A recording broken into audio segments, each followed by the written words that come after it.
하나님 말씀은 이사야 53장 1절서부터 12절 말씀입니다.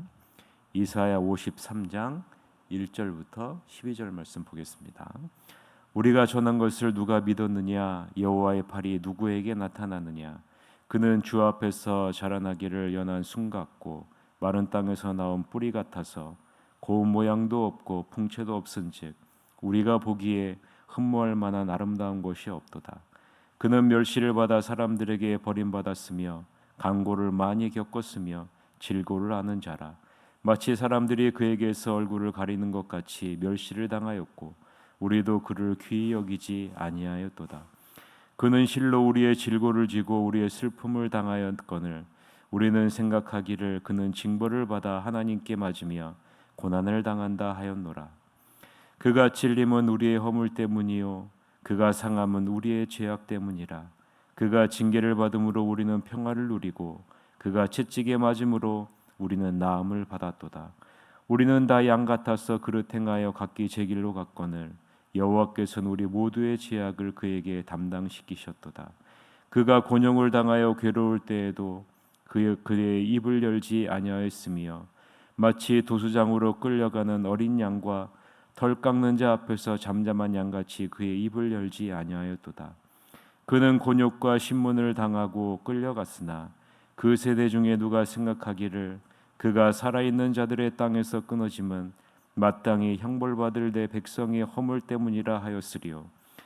그는 강포를 행하지 아니하였고 그의 입에 거짓이 없었으나 그의 무덤이 악인들과 함께 있었으며 그가 죽은 후에 부자와 함께 있었도다. 여호와께서 그에게 상함을 받게 하시기를 원하사 질고를 당하게 하셨은즉 그의 영혼을 속건제물로 드리기에 이르면 그가 씨를 보게 되며 그의 날은 길 것이요 또 그의 손으로 여호와께서 기뻐하시는 뜻을 성취하리로다. 그가 자기 영혼의 수고한 것을 보고 만족하게 여길 것이라. 나의 의로운 종이 자기 지식으로 많은 사람을 의롭게 하며 또 그들의 죄악을 친히 담당하리로다. 그러므로 내가 그에게 존귀한 자와 함께 몫을 받게 하며 강한 자와 함께 탈취한 것을 나누게 하리니 이는 그가 자기 영혼을 버려 사망에 이르게 하며 범죄자 중 하나로 헤아림을 받았음이니라. 그러나 그가 많은 사람의 죄를 담당하며 범죄자를 위하여 기도하였느니라. 아멘. 오늘은 우리 모두의 죄악을 그에게 담당시키셨도다 라는 제목으로 하나님 말씀을 보겠습니다. 하나님은 절망과 낙심 가운데 있는 이스라엘 백성들에게 회복을 약속하시면서 이렇게 말씀하셨죠. 내가 너희의 앞에 행하며 뒤에서 너희를 호위할 것이다 라고 말씀하셨습니다. 이스라엘 백성들이 황급히 도망치듯이 바벨론 포로로 끌려갔지만 돌아올 때는, 회복할 때는 이방 국가들의 도움을 받으며 기쁨 가운데 돌아오게 될 것이다 라고 말씀하고 있는 거죠. 우리는 이 부분에서 우리를 향한 하나님의 마음이 어떠한지를 엿볼 수 있습니다. 하나님은 우리를 징계하고 심판하시는 것보다 격려하고 사랑하고 보호하며 복을 내리는 것을 더 기뻐하신다라는 사실입니다. 우리는 이런 하나님의 마음을 반드시 기억해야 됩니다. 이런 하나님의 마음을 알면 우리는 하나님 앞에서 정결하기 위해 노력할 수밖에 없기 때문입니다. 이 세상의 부정한 곳에서 멀어지기 위해 최선을 다할 수밖에 없는 거죠. 나를 향한 하나님의 마음이 어떠한지를 알면 그렇게 되는 거예요.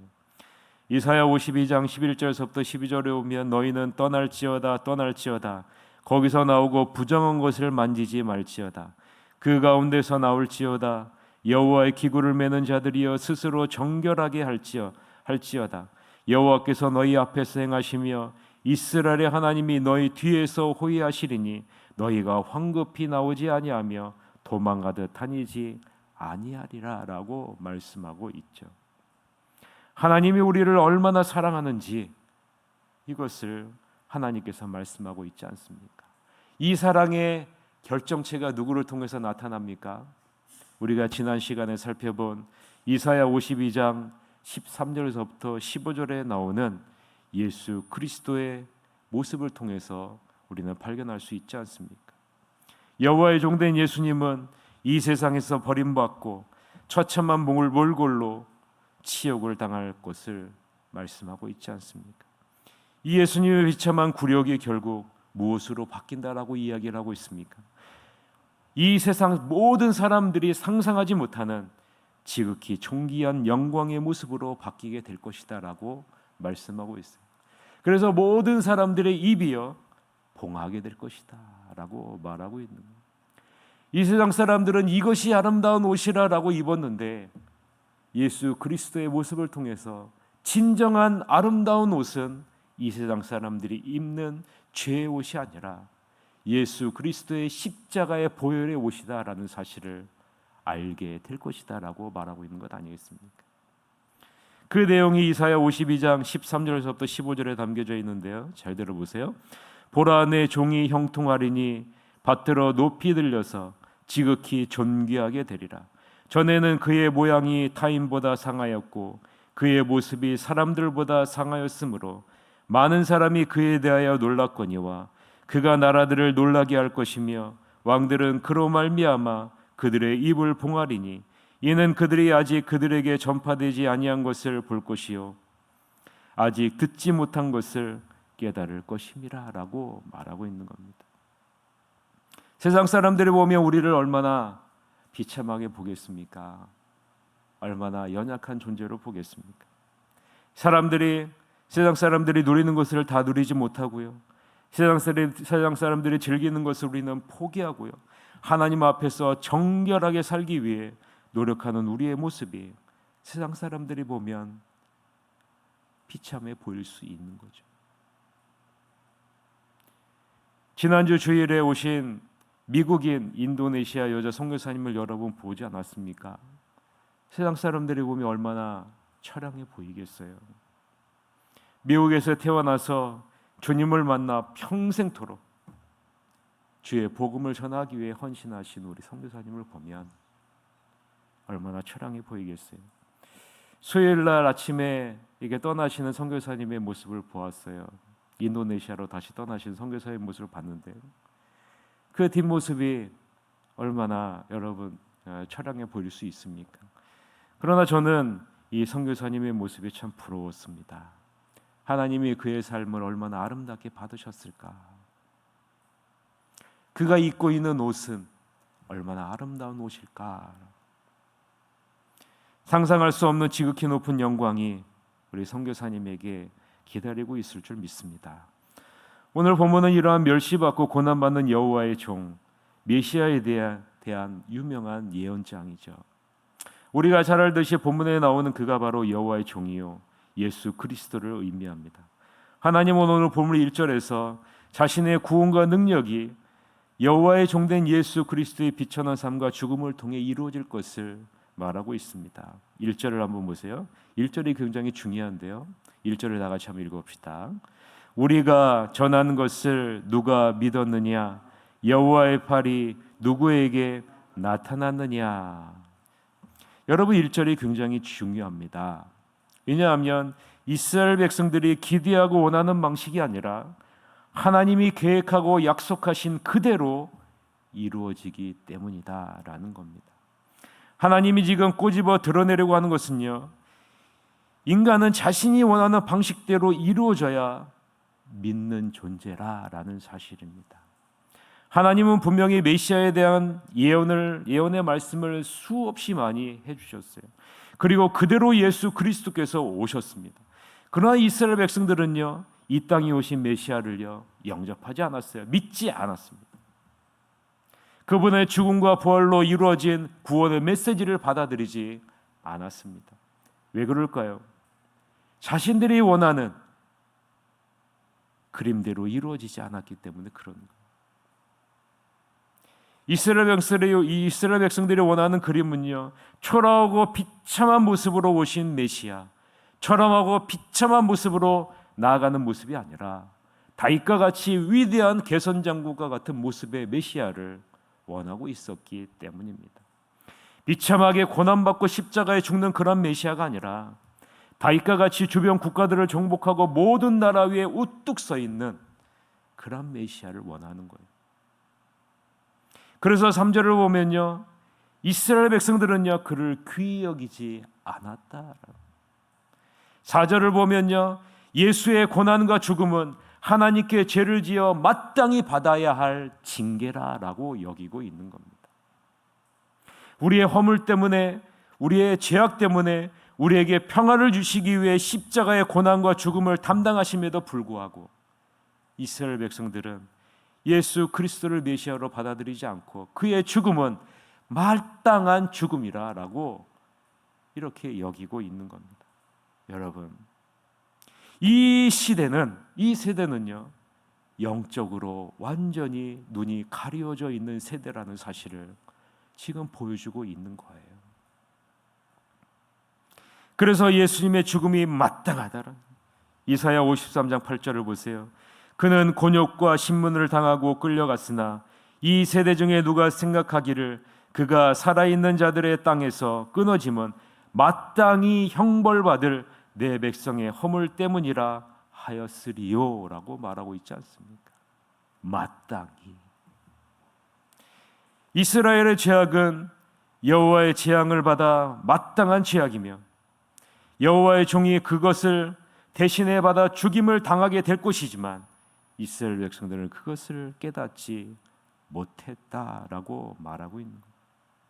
쉽게 말하자면 우리는 영적인 눈이 완전히 가려져 있는 자들이라는 사실입니다.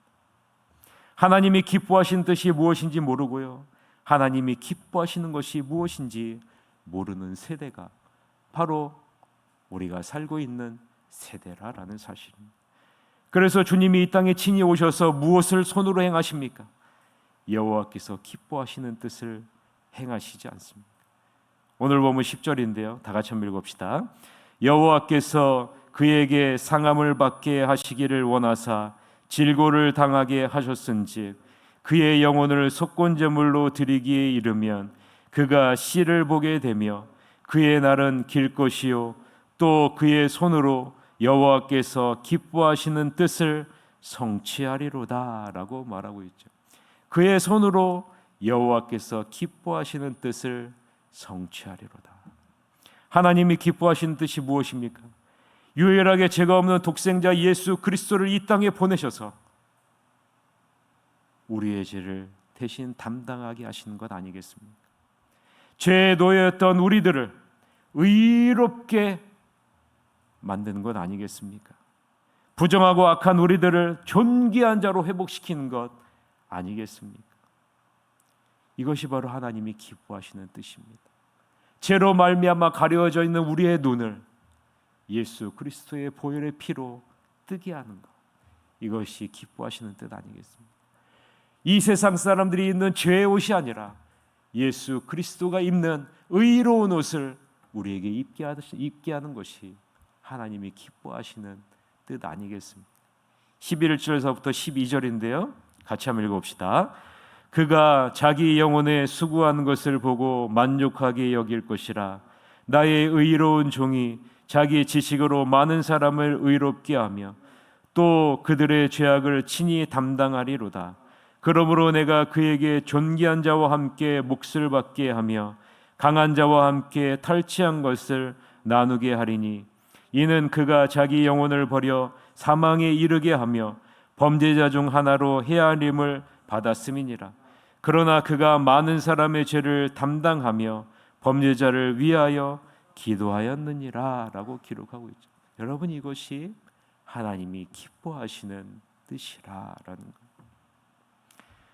이 사실을 평생 잊지 마시는 여러분이 되시길 바랍니다.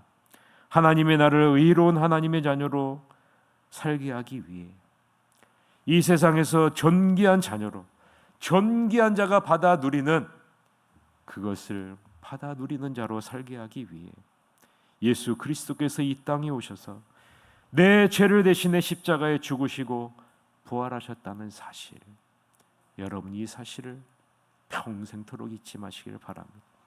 그래서 예수님이 이 땅에 오셔서 어떻게 사셨습니까? 이러한 주님의 사랑을 우리가 생각하시면서 오늘 본문 5절서부터 7절을 천천히 우리 묵상하면서 말씀을 마무리하겠습니다. 5절서부터 7절 같이 읽겠습니다. 그가 찔림은 우리의 허물 때문이요 그가 상함은 우리의 죄악 때문이라. 그가 징계를 받음으로 우리는 평화를 누리고 그가 채찍에 맞음으로 우리는 나음을 받았도다.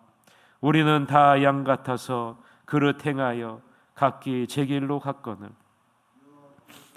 우리 모두의 죄악을 그에게 담당시키셨도다.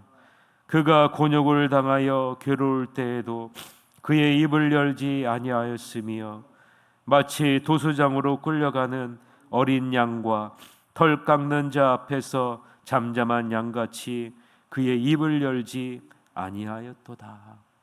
아무쪼록 이러한 그리스도의 사랑과 은혜를 기억하며 하나님 앞에 담대히 나아가 하나님이 기뻐하시는 일을 이뤄나가는 여러분이 되시기를 주님의 이름으로 간절히 축원합니다. 이 시간에 이러한 주님의 사랑과 은혜를 생각하시면서 우리가 다 같이 통성으로 1분 동안 기도하시러 가도록 하겠습니다. 기도하시겠습니다.